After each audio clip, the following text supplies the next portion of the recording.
Our last feature story segment today takes us back to last year. We'll be reviewing the year 2012 in agriculture. It was a year marked by drought, but fortunately not in Mississippi.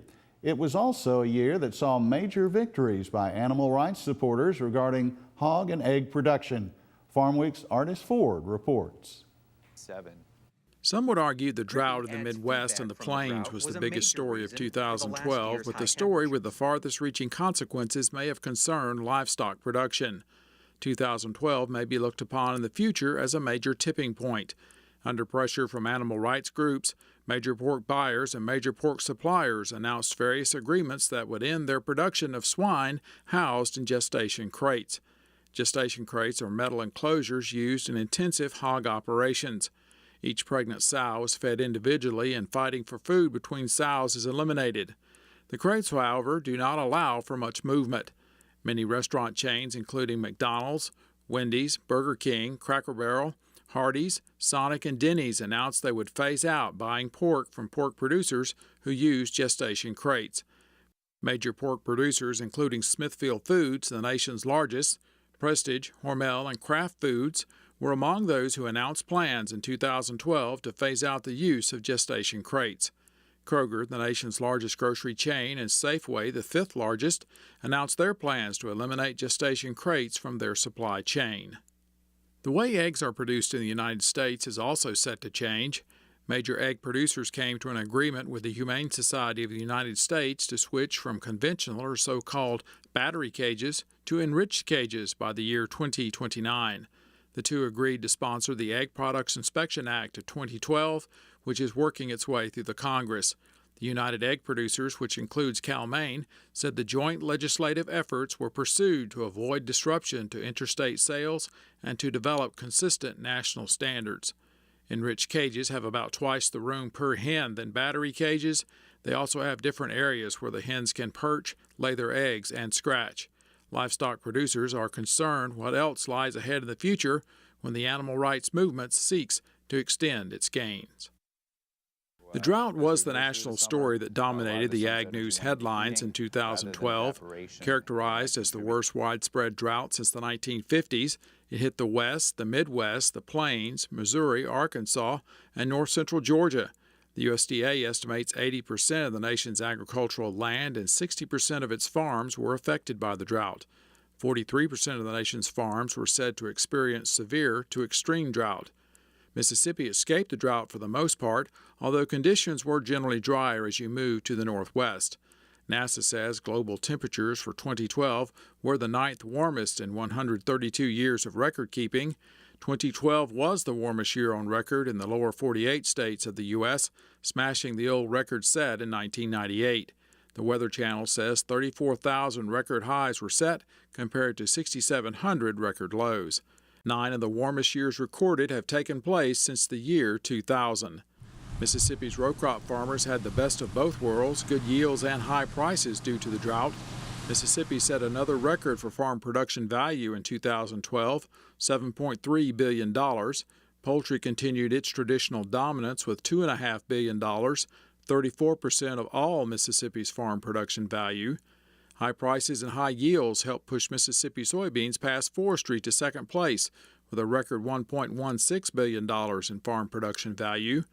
Forestry posted $1 billion in farm production value, up almost 8% from 2011. Mississippi corn came in fourth with a record value of $891 million. Cotton moved down to fifth with $397 million in farm production value. Acres lost to corn production and low prices fueled the downward slide. Cattle and calves saw a 39% increase in 2012 to a record $329 million in farm production value. Farm-raised catfish fell to seventh, down 23% to $165 million. Competition from imports and high feed prices are still causing farmers to exit the business. Hay came in eighth with a new production value of $145 million. Wheat ninth, $134 million.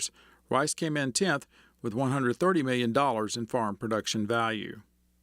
In other national news, the U.S. Department of Agriculture announced in January its intentions to close 259 offices and laboratories nationwide. After hearings were held, 11 of that number came from Mississippi. The closings did put a tarnish on the USDA's 150th anniversary, which occurred in 2012. It was also the 150th anniversary of the Morrill Act, which established land-grant universities in the United States.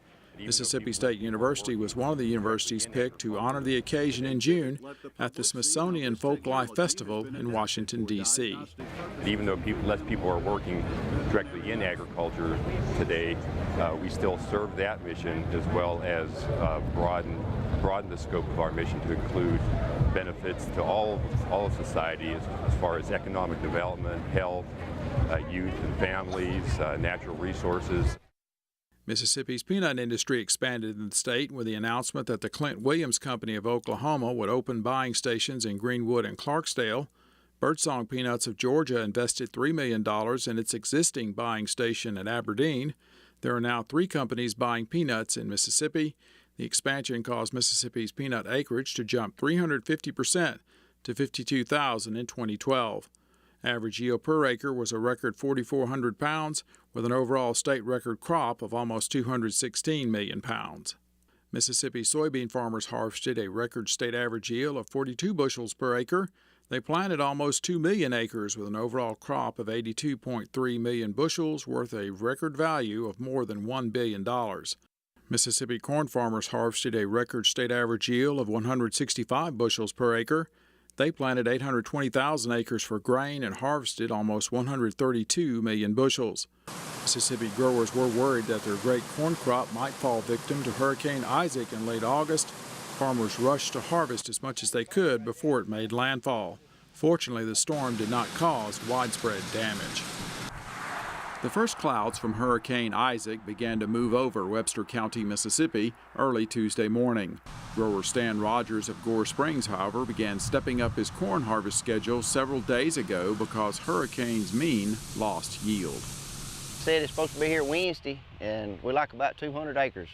So we're working harder trying to get it out. Expected high prices for corn and soybeans caused cotton acreage to go down in Mississippi in 2012. 470,000 acres were planted, down 25% from 2011. The state average yield was 970 pounds per acre, with a total crop of 950,000 bales, down 21%. Corn and soybeans also stole acres from Mississippi rice in 2012. Farmers harvested a respectable 7,100 pounds per acre in 2012, but they only planted 130,000 acres, the lowest in 35 years. Mississippi cattlemen set a new record for farm production value, $329 million. The drought in other areas and higher prices and a bigger state calf crop helped to set the record. Overall, the number of all cattle and calves declined to 910,000 head at the end of 2012, off 2% from a year earlier.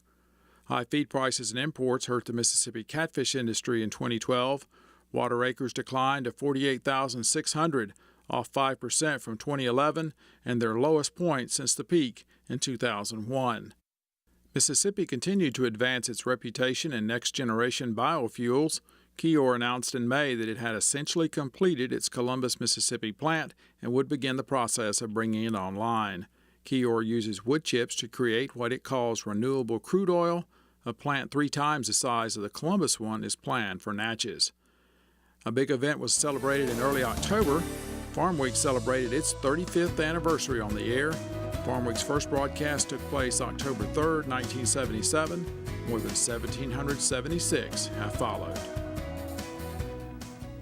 And you can watch this story again on the year 2012 at our Farmweek website, on our Facebook page, or on the YouTube channel.